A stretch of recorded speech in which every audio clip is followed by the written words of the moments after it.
নতুন প্রজন্মের জুলাই আন্দোলনের নেতা, উনি আমাদের নোয়াখালী অঞ্চলের মাননীয় সংসদ সদস্য, উনি একটি বক্তব্য রেখেছেন।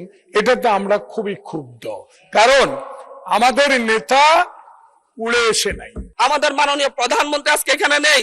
উনি যখন বিভিন্ন ভাষণে গিয়ে অসত্য তথ্য দিয়ে বলেন বিরোধী দল মিছিল করতেছে, মদের দাম কেন বৃদ্ধি করা হয়েছে, কেন সিগারেটের দাম বৃদ্ধি করা হয়েছে, এরকম অসত্য তথ্য দিয়ে যখন মাননীয় প্রধানমন্ত্রী বক্তব্য দেন, আমরা খুবই আশাহত হই। মাননীয় স্পিকার, আমরা আশাহত হই যখন ঋণ নিয়ে কথা বলতে গিয়ে সংসদে, যখন আমরা ঋণ নিয়ে কথা বলতে চাই, ব্যাংকের ঋণ নিয়ে, ইসলামী ব্যাংক দখল নিয়ে যখন আমরা কথা বলতে চাই, তখন মাননীয় প্রধানমন্ত্রী দাঁড়াইয়া যখন বলে আপনারা সবাই জমিদার, যারা ঋণ নেন নাই, এর মধ্য দিয়ে মূলত মাননীয় প্রধানমন্ত্রী ঋণ খেলাপিদেরকে উৎসাহিত করেন। মাননীয় স্পিকার, মিস্টার জয়নুল আবেদিন ফারুক, মাননীয় সদস্য।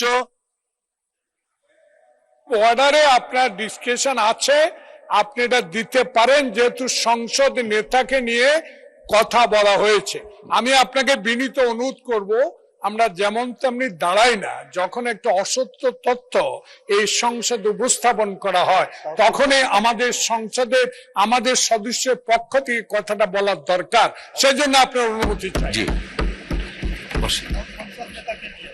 মাননীয় স্পিকার, মাননীয় সদস্য, একটু আপনি যেহেতু মাননীয় প্রধানমন্ত্রীর কথা বলেছেন, মাননীয় সদস্য মির্জা ফখরুল ইসলাম আলমগীর সাহেব কিছু বলবেন কিনা এই বিষয়ে, যদি আপনি ডেলিগেট করেন ওনাকে দিতে পারি।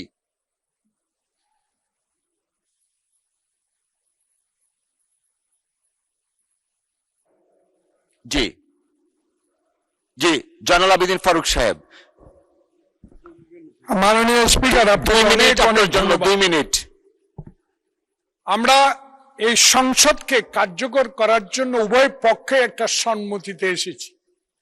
এই সংসদে কোনো অসত্য বাক্য উত্থাপন করা হোক বা এমন কথা বলা না হোক যে কথায় আমাদের মান সম্মান হানি হয়, সংসদ নেতাকে কটূক্তি করা হয়। এ বিষয়ে আজকে নতুন প্রজন্মের জুলাই আন্দোলনের নেতা, উনি আমাদের নোয়াখালী অঞ্চলের মাননীয় সংসদ সদস্য, উনি একটি বক্তব্য রেখেছেন। এটাতে আমরা খুবই ক্ষুব্ধ, কারণ আমাদের নেতা উড়ে এসে নাই। শহীদ প্রেসিডেন্ট জিয়াউর রহমানের সন্তান, দেশ নেত্রী বেগম খালেদা জিয়ার সন্তান। 16 বছর ধরে যিনি এই দেশের মানুষের গণতন্ত্রের জন্য, ভোটাধিকারের জন্য সংগ্রাম করেছেন। আজকে কোন লুটের ভোটে নয়, 10টা হুন্ডার 20টা গুন্ডার ভোটে নয়, একটা সুষ্ঠু ভোটের মাধ্যমে সংখ্যাগরিষ্ঠ অর্জন করে সরকার গঠন করেছে। তাই আমরা আজকে যে অসত্য সংসদ নেতা নিয়ে অসত্য কথা বলেছেন, এটা এক্সপান্স করার জন্য আপনার কাছে বিনীত অনুরোধ জানাচ্ছি।